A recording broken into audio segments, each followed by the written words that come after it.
एक विचार के तहत आज कहानी का शीर्षक है दीपावली के 14 बरस। सारा गांव दीपावली के दियों से जगमगा रहा है, लेकिन गांव में एक घर ऐसा भी है जहां पर उजाले के नाम पर घर की दहलीज पर एक दीपक जला रखा है। वैसे तो सारी उम्मीदें मर चुकी हैं बूढ़े माँ बाप की, लेकिन यह एक दीपक जला रखा है इस उम्मीद में कि उनके राम लखन आएंगे अपनी सेना के साथ। सेना का मतलब अपना परिवार, अपने बीवी बच्चों के साथ। बूढ़े माँ बाप हर साल इसी तरह दिवाली मनाते हैं। एक दिया घर की चौखट पर जलाकर रख देते हैं, शायद इस बरस तो उनके राम लखन आ जाएंगे। पूरे 14 वर्ष हो चुके हैं जब से बच्चे विदेश गए हैं, तब से उनके वापस लौटने का नाम ही नहीं लिया। घर में खर्चे के नाम पर हर महीने बैंक में पैसे जरूर डाल देते हैं। जरा सी भी आहट होती है तो झट से दोनों 80 के पार हो चुकी थकी हुई बूढ़ी आंखें दरवाजों पर टकटकी बांधकर देखने लगती है। कोई मोहल्ले का बच्चा भी आता है तो लगता है जैसे उनके पोता पोती आए हों। बार बार यही, एक बार, 2 बार, 4 बार और हर बार यही होता रहा है। इसी दिवाली नहीं, हर दिवाली यही होता है। हर बार बूढ़े माँ बाप अपने बच्चों के आने की उम्मीद लगाकर दीपावली के दिन बैठे रह जाते हैं, एक घी का दीपक जलाकर। अब तो आंखें भी पथरा चुकी हैं। काहे बार बार देखती हो, वो नहीं आएंगे। पंछी दाना चुग गए पार्वती, तुम खुद को पागल बना रही हो और मुझे भी पागल बना देती हो। शंभू ने दर्द भरे स्वर में चिल्लाते हुए कहा, चलो पूजा कर लो भाग्यवान, कौशल्या जैसे भाग नहीं तुम्हारे। पति की बात सुनकर पार्वती ने अश्रु भरी आंखों से शंभू की तरफ देखा और वह खुद को रोक न पाई। रोने लगती है पार्वती।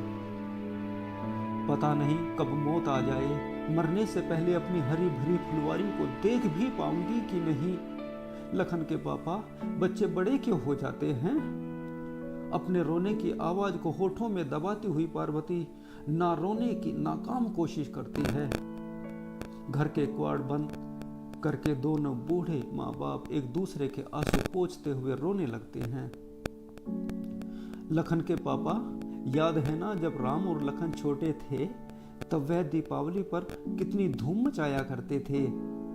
दीपावली के दिन वह अक्सर अपने नए कपड़ों को पटाखों से जला लिया करते थे। पूरे मोहल्ले में लखन से ज्यादा शैतानी कोई नहीं करता था, लेकिन अपना राम तो बिल्कुल सतयुग के राम के जैसा था। वह शरारत तो करता था, लेकिन ऐसी शरारत कभी नहीं करता जिससे किसी का दिल दुखे। भरे गांव में किसी ने भी कभी मेरे राम की शिकायत नहीं की। सभी उससे प्यार करते थे, पढ़ाई लिखाई में भी अव्वल था। सभी से अक्सर राम राम करके चला करता था। पूरा गांव गुण गाया करता था मेरे राम के। लेकिन लखन बड़ा शरारती था। अच्छा, कोई एक दिन बताओ जिस दिन लखन किसी का उल्हाना न लेकर आया हो। किसी के खेतों से फलों की चोरी करना, किसी के खेतों से सब्जियों की चोरी करना, किसी का दूध, किसी की दही, किसी के खेत से भुट्टा गन्ने चोरी करना। दुनिया भर के ऐब थे तुम्हारे लखन में। बात चोरी तक ही सीमित नहीं थी, अरे गांव भर की लड़कियों से छेड़छाड़ करता रहता था। मुझसे सबसे ज्यादा मार लखन ने ही खाई। शरारत भी तो बहुत करता था नालायक। दादी मुस्कुराते हुए अपने बीते दिनों को याद किया जा रही थी। हाँ, मेरे लखन के ही ऐब दिखाई देते थे तुम्हें हमेशा, लेकिन जब तुम्हारे राम को कोई पीटता तो उसे कौन बचा कर लाता था, यह भी तो बताओ जरा। मैंने माना तुम्हारा राम मेरे लखन से सुंदर है, लेकिन तुम्हारे राम को पढ़ाई लिखाई के सिवा कुछ और भी आता था क्या? वह तो मेरा लखन था जो हर तरह की लड़ाई झगड़े में सभी तरह से माहिर था। अरे तेरा राम तो ब्राह्मण है, ब्राह्मण। क्षत्रिय तो मेरा लखन ही है। बचपन से ही दोनों भाइयों में बड़ा प्रेम रहा। दोनों के अंदर एक दूसरे की जान बसती थी। दोनों हमेशा कहा करते थे, हम तुम्हें छोड़कर कभी नहीं जाएंगे बाबा। निर्मोही, झूठे, मक्कार कहीं के छोड़कर गए भी तो ऐसे कि पूरे 14 बरस बीत गए, अब तक लौट कर न आए। इतना कहकर शंभू फिर से रोने लगता है। शंभू को रोता देख पार्वती अपने आंसू पोंछ अपने पति को ढाढ़स बंधाती है और कहती है, क्यों औरतों की तरह रो रहे हो जी? रोने धोने का काम मर्दों का नहीं होता जी, और वैसे भी आप रोते हुए बहुत गंदे लगते हो। चलो पूजा करते हैं, शायद अब की बार भी नहीं आने वाले वो। चलो जी, रात बहुत हो चुकी है, गांव भर में दीपावली की पूजा हो चुकी है, हमें भी कर लेनी चाहिए। ना पार्वती ना, अब की बार पूजा करने का मन नहीं है, अब तो बस मरने का मन करता है। अब अकेले जीवन जिया नहीं जाता रे, बिना बच्चों के सहा नहीं जाता रे। चल पगली, अब हम किसके लिए जिंदा हैं? जब उन लोगों को ही हमारी फिक्र नहीं तो अब जीने का फायदा क्या? सच कहता हूँ पार्वती, तुम ना होती तो अब तक बावड़ी में कूदकर मर चुका होता मैं। ना जी, मरने की बात क्यों करते हो? मेरे जीते जी मरने की बात मत करो तुमसे पहले मैं मरना चाहती हूँ। चलो अब किवाड़ खोलो, पूजा करते हैं, नहीं तो गांव भर के लोग बोलेंगे कि दिवाली के दिन मनहूस ने किवाड़ बंद कर रखे हैं। और जाओ मोहल्ले के बच्चों को आवाज़ लगा कर ले आओ, पूजा करते हैं। शंभू किवाड़ खोलकर बाहर चला गया और मोहल्ले के बच्चों को आवाज़ लगाने लगता है कि तभी भरत चिल्लाता हुआ दौड़ता हुआ कर, पार्वती चाची, शंभू चाचा, पार्वती चाची, गजब हो गया। दौड़ते दौड़ते भरत की सांस फूल रही थी, वह जो कहना चाह रहा था कह नहीं पा रहा था। पार्वती ने पूछा, क्या हुआ रे भरत, क्यों दौड़ा दौड़ा आ रहा है, इतना चिल्लाता हुआ तू? बोल क्या बात है? वो चाची गांव के बाहर। इतना कहकर भरत फिर चुप हो जाता है। क्या हुआ रे, गांव के बाहर कुछ तो बोलेगा भी या नहीं? इतने में शंभू भी आ जाता है और वह भी भरत से पूछता है, क्या हुआ रे भरत, इतना शोर क्यों मचा रहा है? शोर मचाने वाली तो बात ही है चाचा, क्या हुआ कुछ बताएगा भी? शंभू ने अब की बार डरते हुए पूछा।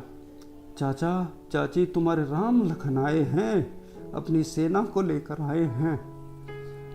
क्या सच कह रहा है रे भरत? मैं तेरा मुंह मोतियों से भर दूंगा, मैं तेरा मुंह मोतियों से भर दूंगा। बता कहाँ है मेरे राम लखन?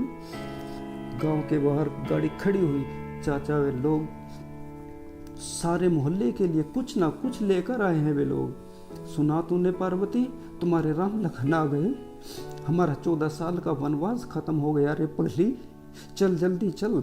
इतना कहकर शंभू दौड़ पड़ता है, पीछे पीछे राम दौड़ पड़ता है। राम लखन, मेरे राम लखन। पीछे पीछे पार्वती भी, मेरा राम आया है, मेरा लखन आया है, मेरे बच्चे आए हैं। दोनों पागलों की तरह चिल्लाते हुए दौड़ते हुए चले जाते हैं। पीछे पीछे मोहल्ले वाले भी दौड़ते हैं। दौड़ते दौड़ते शंभू को अचानक ठोकर लगती है और वह गिर जाता है। पीछे से दौड़कर आती हुई पार्वती, अजी खड़े हो जाओ ना आप। फिर दोनों फिर दौड़ते हैं। माँ बाबा को दौड़ते देख राम लखन दोनों दौड़कर अपने माँ बाबा के गले लग जाते हैं। दोनों माँ बाबा के पैर छूते हैं, फिर गले लग जाते हैं। दोनों रोने लगते हैं। माफ़ कर दो माँ, माफ़ कर दो बाबा, हम दोनों तुम्हारे गुनहगार हैं। तुमने हमें पढ़ा लिखा कर इतना बड़ा किया और हम पैसा कमाने के चक्कर में तुमको ही भूल गए। लेकिन माँ बाबा दोनों बच्चों को छाती से लगाकर अपना कलेजा ठंडा कर लेना चाहते थे। वो कुछ नहीं सुन रहे थे, कुछ नहीं कह रहे थे। कुछ देर बाद शंभू और पार्वती दोनों की आंखें खोलते हैं तो सामने दोनों बहुएं और 5 पोते पोतियां खड़े दिखाई देते हैं। बेटों को छोड़ दादी बहुओं से और दादा अपने पोते पोतियों से लिपट जाते हैं। राम और लखन दोनों वायदा करते हैं कि अब हम आप दोनों को छोड़कर कहीं नहीं जाएंगे। हम दोनों भाइयों ने फैसला किया कि हम यहीं गांव में फैक्ट्री लगाएंगे और हमेशा आपके साथ रहेंगे। बच्चों की बात सुन दोनों की खुशी का ठिकाना नहीं रहता। पोते पोतियों को देखकर तो लगता है जैसे राम और लखन का बचपन लौट आया है। आज 14 वर्ष का वनवास पूरा हो चुका है शंभू और पार्वती का। आज घी के दीपक जलाए गए, पूरा घर रोशनी से जगमगा गया। गांव की सभी गलियों में पटाखे फूटने की आवाज आने लगी। माँ और बाबूजी का राम लखन जो आ चुके हैं, माँ और बाबूजी के राम लखन जो आ चुके हैं।